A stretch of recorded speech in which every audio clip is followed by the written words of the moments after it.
بسم اللہ الرحمن الرحیم۔ آپ کے سامنے تفسیر الجلالین کا حاشیہ، حاشیۃ العلامۃ الساوی یعنی تفسیر جلالین کی یہ عربی شرح ہے۔ اس میں ہم جانیں گے کہ تفسیر جلالین جو نام ہم بولتے ہیں تفسیر الجلالین، تو یہ جلالین کا مطلب کیا ہے اور اس نام سے کیسے یہ کتاب مشہور ہوئی۔ تو اس کے بارے میں حاشیہ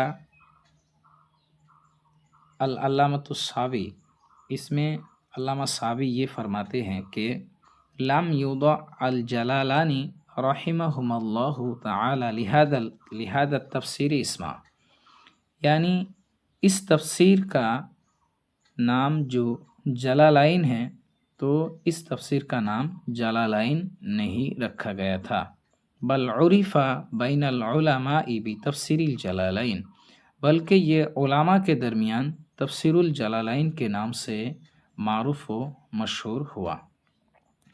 وبالجلالین اختصارا نسبتا الیہما، اور صرف جلالین کے نام سے بھی یہ کتاب مشہور ہوئی، ان دونوں کی طرف نسبت کرتے ہوئے اختصار کے ساتھ۔ وسماہ بعضهم کتاب الجلالین فی تفسیر القرآن العظیم، اور بعض علماء اکرام نے اس تفسیر کا نام کتاب الجلالین فی تفسیر القرآن العظیم بھی رکھا ہے۔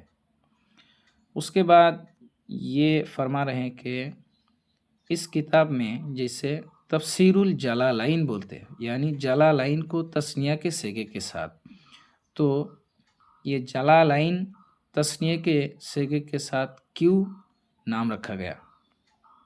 اور یہ ہم جانتے ہیں جلالین جب تثنیہ ہے تو اس میں دو جلال الدین ہیں، مطلب اس کتاب کو ایک مصنف نے تصنیف نہیں کیا ہے، اس کتاب کے دو مصنف ہیں۔ اب کس مصنف نے کتنے حصے کی تفسیر کی ہے اس کے بارے میں یہاں تعین کریں گے۔ کہہ رہے کہ تعیین القدر الذی فسرہ کل منہما، اس مقدار کی تعین جس کو ان دونوں میں سے ہر ایک نے تفسیر کیا ہے۔ اشترک فی ھذا التفسیر الامامان الجلیلان، کہہ رہے کہ اس تفسیر میں دونوں ہی امام یعنی دونوں ہی جلال الدین، ایک جلال الدین المحلی و جلال الدین السیوطی، جلال الدین محلی اور جلال الدین سیوطی، یہ دونوں ہی امام اس تفسیر میں شریک ہیں، یعنی دونوں ہی مل کر اس تفسیر کو مکمل کیا۔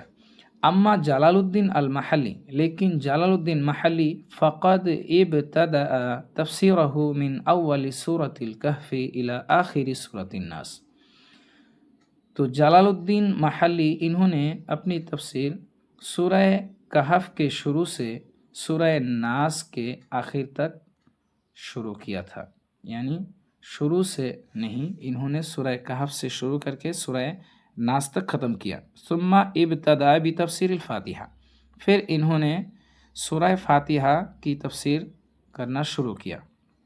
وبعد ان اتمہا اخترمتہ المنیہ، اور سورہ فاتحہ کو مکمل کرنے کے بعد یہ دنیا فانی سے رخصت کر گئے۔ فلم یفسر ما بعدہا، تو اس کے بعد انہوں نے تفسیر نہیں کی۔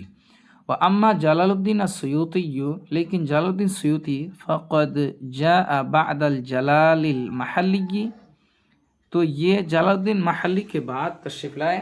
فکمل تفسیرہ، تو انہوں نے اس کی تفسیر کو مکمل کر لیا یا اپنی تفسیر کو مکمل کیا۔ فابتدأ بتفسیر سورۃ البقرہ، تو انہوں نے سورہ بقرہ کی تفسیر کو شروع کیا۔ وانتہا عند آخر سورۃ الاسراء، اور یہ سورہ اسراء کے آخر تک ختم کیا۔ ووضع تفسیر الفاتحہ فی آخر تفسیر الجلال المحلی، اور سورہ فاتحہ کی تفسیر کو تفسیر جلال الدین المحلی کے آخر میں رکھا، یعنی انہوں نے سورہ فاتحہ کو شروع میں نہیں رکھا؟ کیوں؟ لِتَكُونَ مُلْحِقَةً بِهِ، تاکہ سورہ فاتحہ کی جو تفسیر ہے یہ انہی کے ساتھ لاحق ہو، تاکہ کوئی یہ نہ سمجھے کہ سورہ فاتحہ نے جلال الدین سیوطی ہی سورہ فاتحہ کی تفسیر کی ہے، بلکہ اس کو آخر میں پڑھنے کے بعد سمجھ جائے کہ یہ جلال الدین محلی ہی نے اس کی بھی تفسیر کی ہے۔ تو اس میں جلال الدین یہ نام نہیں ہے، یہ ان کا لقب ہے، اور یہ دو جلال الدین مل کر، ایک جلال الدین محلی اور ایک جلال الدین سیوطی، ان دونوں نے مل کر اس تفسیر کا کام کیا، یعنی آدھا قرآن کا حصہ جلال الدین محلی نے آخر سے سورہ کہف سے آخر تک اور سورہ فاتحہ کی، اور شروع سے یعنی سورہ بقرہ سے سورہ اسراء تک یہ جلال الدین سیوطی نے تفسیر کی ہے۔ تو اسی وجہ سے یہ دو مصنفوں کے نام سے تفسیر الجلالین کے، یعنی دو جلالوں کی تفسیر کے نام سے مشہور ہوا۔